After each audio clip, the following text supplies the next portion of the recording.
Sí. Ya estamos de regreso y ya estamos platicando con el licenciado Jorge Encesal. Bienvenido, licenciado. ¿Qué tal? Hola, licenciado. Oye, hay muchos temas que queremos platicar contigo, pero quiero cerrar con el tema del bloque pasado porque justo hablábamos un poco al respecto, ¿no? Cómo las ideologías nos pueden cegar tanto, ¿no? ¿Cómo podemos hablar tan a la ligera de 300,000 muertes? Porque hay quien dice, bueno, pero en el porcentaje poblacional de México, pues eso no representa. ¿Cómo no va a representar? A ver, que vayan y les digan a los niños que quedaron huérfanos, que vayan y les digan, no pinta el dato, porque es una muerte, hombre, no cuenta. ¿Cómo le dices a un hijo que ha perdido a su madre, a su padre? No, hombre, no importa, porque pues es uno, no pasa nada. No. Para esa persona es el único. ¿Cómo decirle a un padre de familia, porque también se presentó la muerte de personas jóvenes que están dentro de estos que se considera pues que no debieron morir porque no tenían comorbilidad, porque no tenían otra condición, porque no tenían una edad, no estaban en los polos de riesgo, pero que murieron? ¿Cómo decirle a esas familias que se enlutaron en la pandemia, no, hombre, pero pues no representa, no pasa nada, cuando han perdido lo que ellos más querían? Me parece tremenda la indolencia y la ceguera partidista que puede existir, porque no es política, es ceguera partidista, ideológica, ese fanatismo de decir, demerito el valor de una vida en nombre de una ideología política.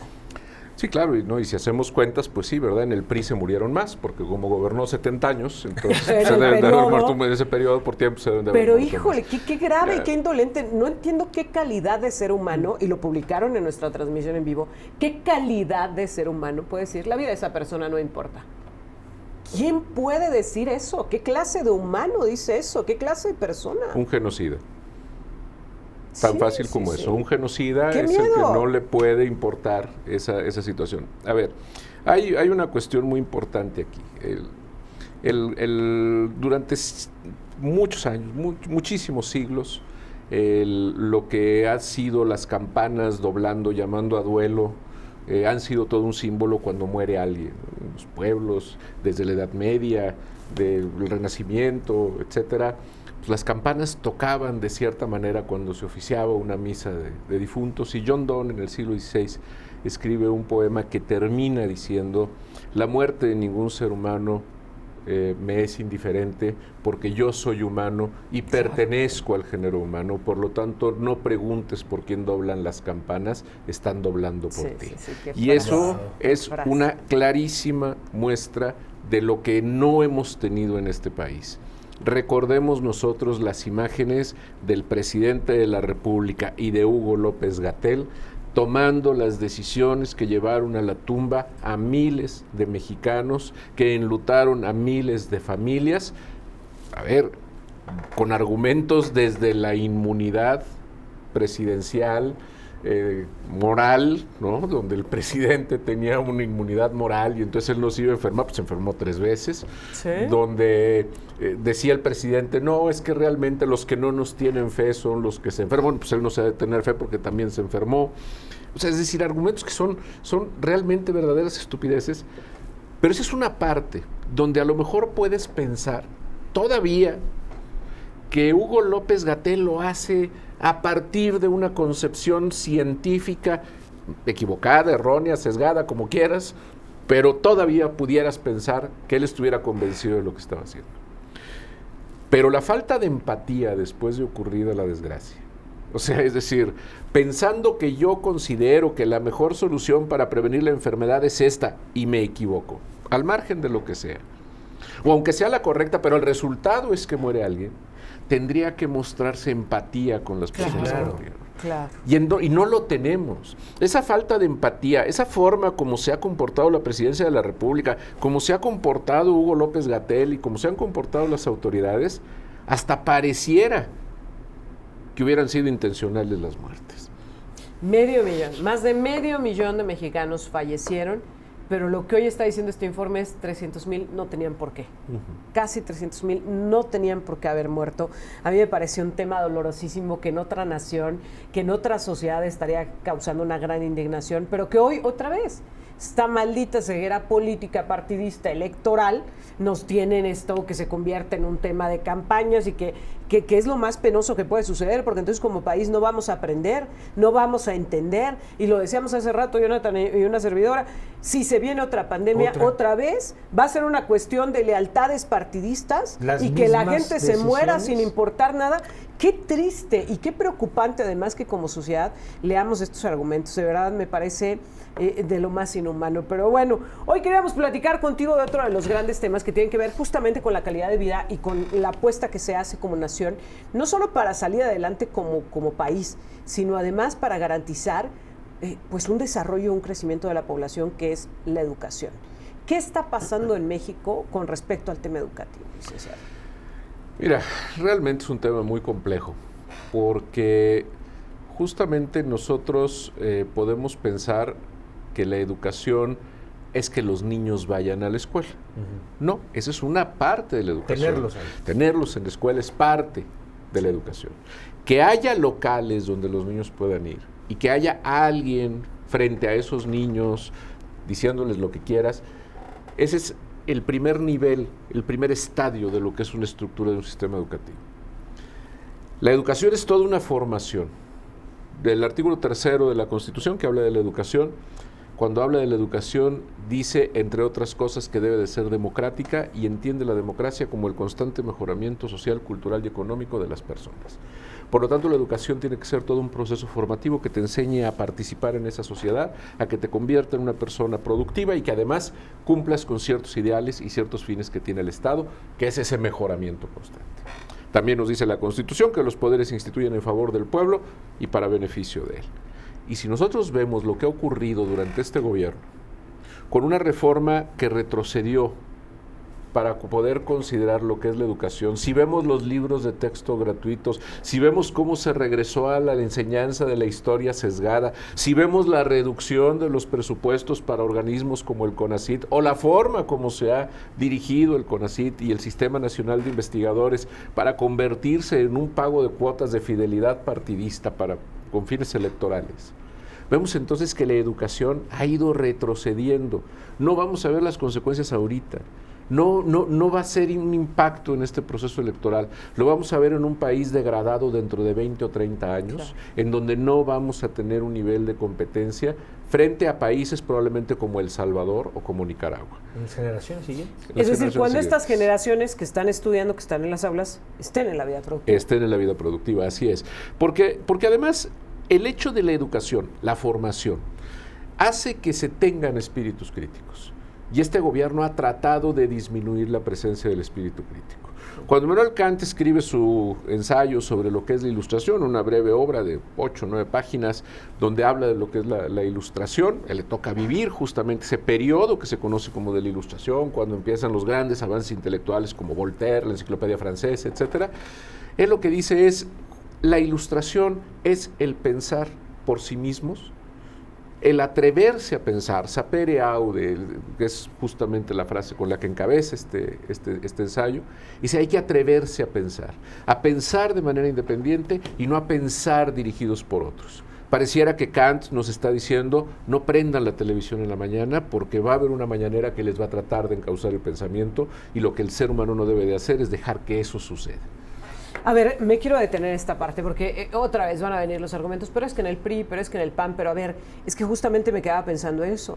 Si quienes formaron parte de este periodo de la ilustración hubieran dicho, no, pero mira lo que hicieron los pasados, vamos a hacer más o menos lo mismo, no hubiéramos llegado o no hubiéramos evolucionado de esta manera. Y me preocupa mucho que el tema educativo, lejos de crecer, lejos de mejorar, lejos de generarse una revolución, se esté generando un retroceso. Porque tú mencionabas algo que me parece tremendamente importante destacar. Hoy estamos en medio de la implementación de un nuevo sistema educativo que no sabemos cuál es. Y lo preocupante no es que nosotros como medio de comunicación no lo sepamos, sino que los maestros en las aulas no saben de qué va.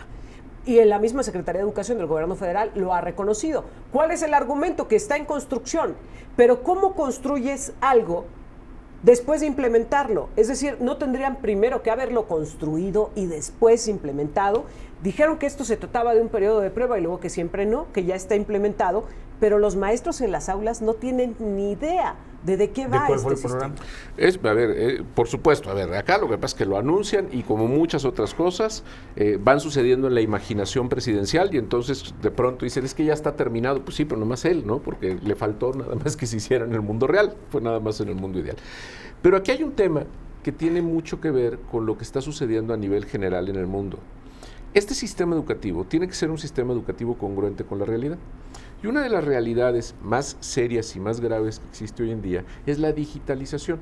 Y digo que es una realidad grave y seria, ¿por qué? Porque conseguir un teléfono es muy accesible, tener acceso a Internet es muy accesible. Realmente vemos que una gran mayoría de niños, de jóvenes, tienen acceso a dispositivos digitales, como son los teléfonos o las tabletas, pero sobre todo los teléfonos.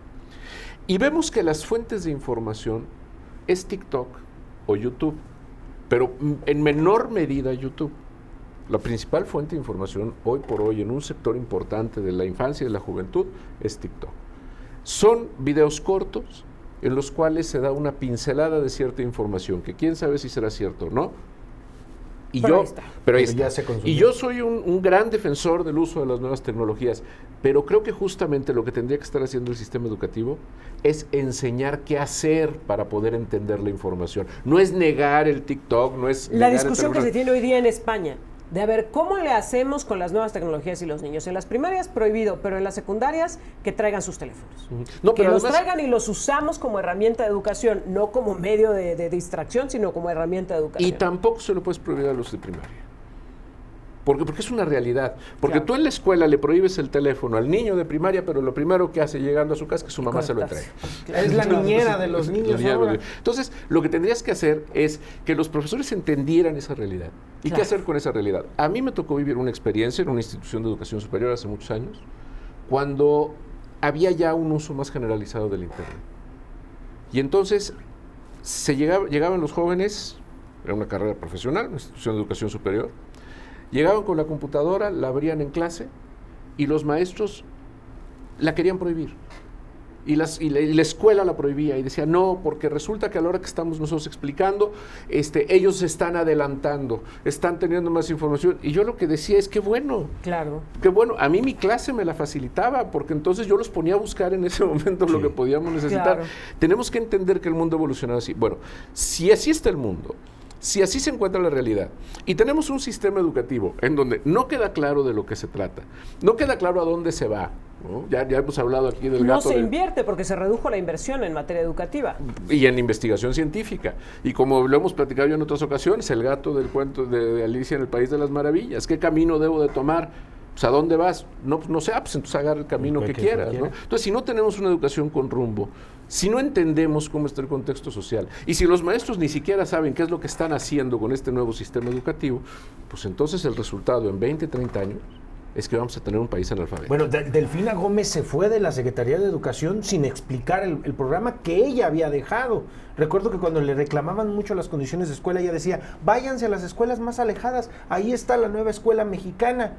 Gana la gubernatura del Estado de México, bueno, ahí nos vemos, ahí se lo dejo a la nueva titular que le cuidaba la puerta en Palacio Nacional, y hoy por hoy, como dice Erika, no han sabido explicar la nueva escuela mexicana. Ramírez se apellida la secretaria de Educación, y ni ella ha podido explicar de qué se trata este nuevo modelo. No, y mira, no es necesario que nosotros lo digamos, yo insisto en eso, vamos a buscar a los maestros. Nosotros nos han hecho favor de contactarnos e incluirnos en varios grupos de enlace entre maestros de diferentes instituciones educativas públicas, por cierto, y en donde en el previo al Consejo Técnico dicen, ¿y con qué vamos mañana?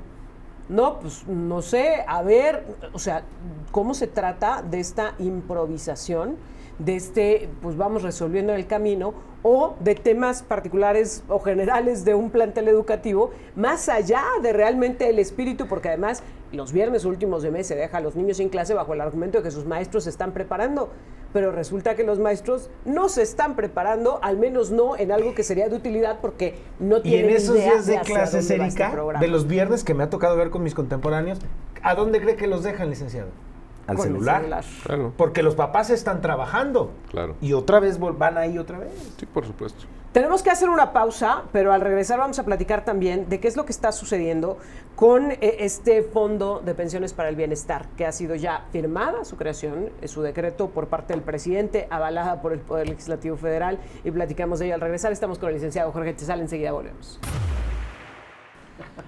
Bueno, estamos platicando con el licenciado Jorge Chezal y ya estamos de regreso. Hablábamos del tema de la educación, pero hablemos ahora de qué es lo que sigue después de la educación. Esperaríamos que la educación sea una herramienta de desarrollo, sí, como nación, pero también de desarrollo individual, ¿no? De desarrollo personalizado, que nos permita tener un nivel de vida, que nos permita tener un desarrollo personal, que nos permita garantizarnos un futuro.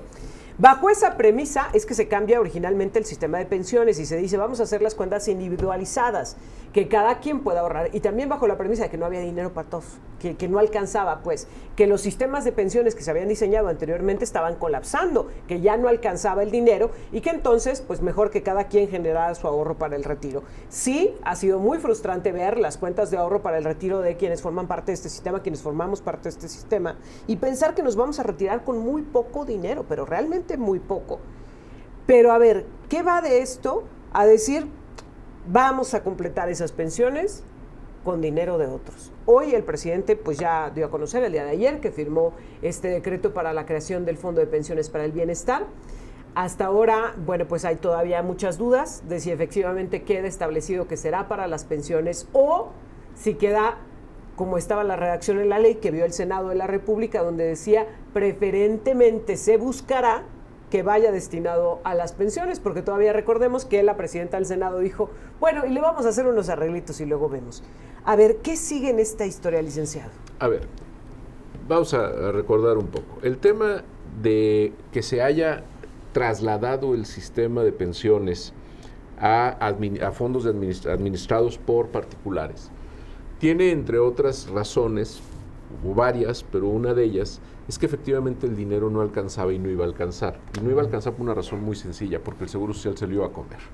Sí. Es decir, el Seguro Social tiene un contrato colectivo con sus trabajadores, bastante generoso con sus trabajadores, tiene un gasto enorme respecto de su operación diaria, etcétera, y resulta que estaba a punto el Seguro Social de tener que empezar a echar mano de los fondos que estaba administrando y que no eran de dinero del seguro, que ponen los fondos de pensiones.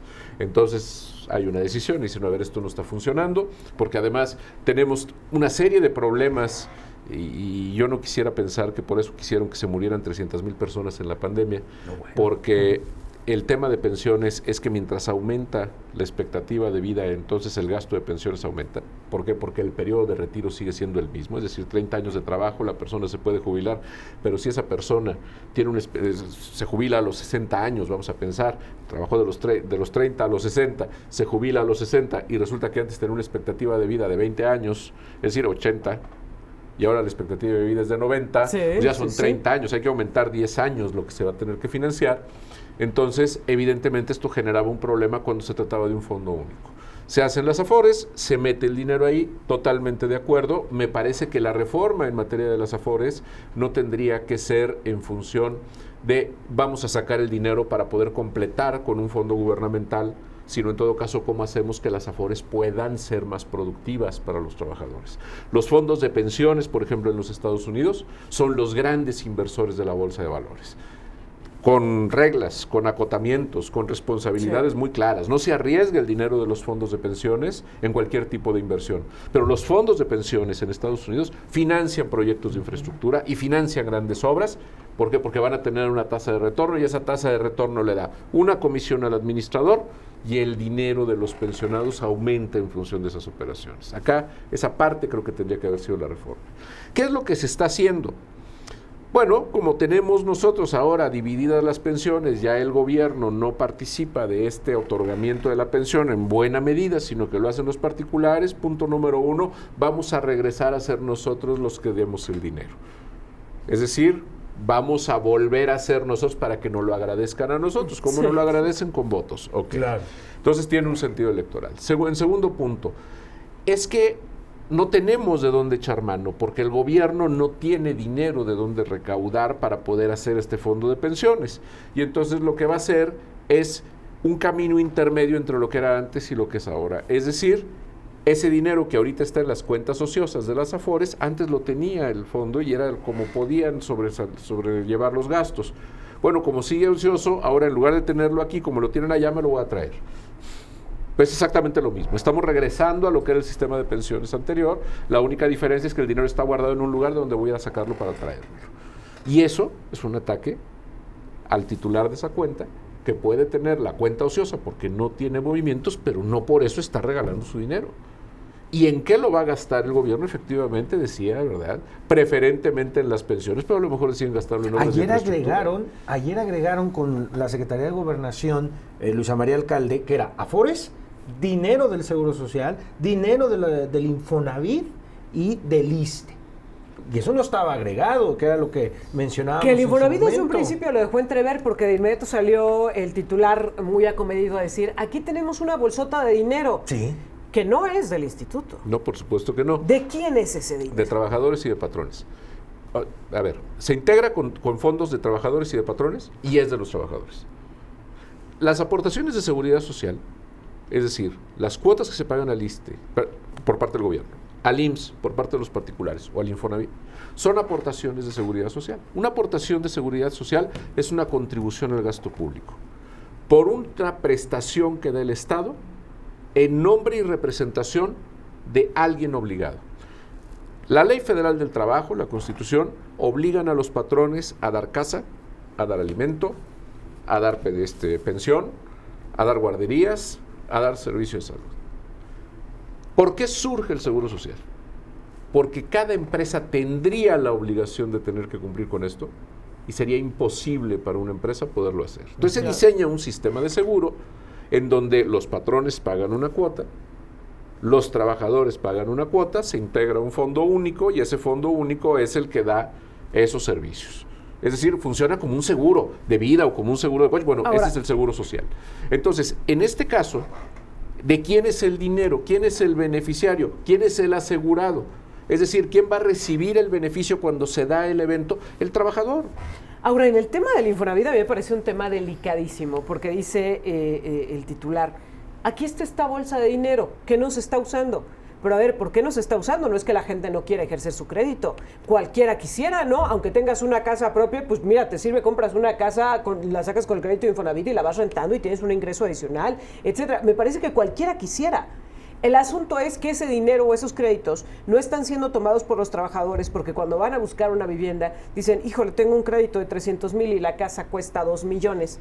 Pues no me alcanza, no lo puedo usar para eso. Por eso está el dinero ocioso. Es decir, no es que sobre, como hoy se trata de vender esta falsa percepción de es un dinero que sobra. No es que sobre. Al contrario, al Infonavit le haría falta dinero para que estos créditos fueran suficientemente grandes como para que los derechohabientes pues lo pudieran ejercer y pudieran tener acceso a una casa. Pero incluso porque a lo mejor no lo quiere ejercer el trabajador, porque no le da la gana al trabajador ejercerlo. No se quiere echar esa deuda. Sí, no, o simplemente no le da la gana, aunque puede echarse, pero simplemente su dinero.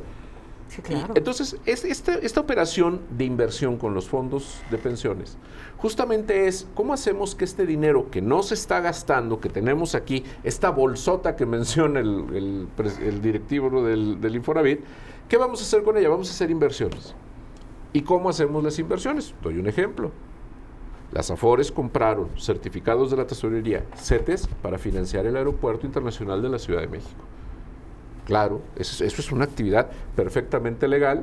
¿Qué es lo que sucede? Compras el papel gubernamental, te va a dar una tasa de interés, es decir, cuando te regresen el dinero te van a regresar lo que tú compraste más una cantidad adicional, y eso regresa a la Afore y va creciendo el fondo de los trabajadores. Pero si de pronto ahorita resulta que dicen, bueno, vamos a agarrar el dinero, lo vamos a traer, pero no sabemos en qué lo vamos a gastar porque lo vamos a estar complementando con pensión. No vamos a estar invirtiendo el dinero que estamos agarrando para aumentar el fondo. Vamos a agarrar el dinero para gastárnoslo, para completar a los que están aquí, se lo van a acabar. ¿Van a venir amparos? ¿Va a venir recurso de inconstitucionalidad o esto va a trascender? Yo creo que va a venir una acción de inconstitucionalidad. Digo, la votación fue claramente marcada en las cámaras, pero hay un porcentaje, por supuesto, que garantiza que se puede ir a la acción de inconstitucionalidad.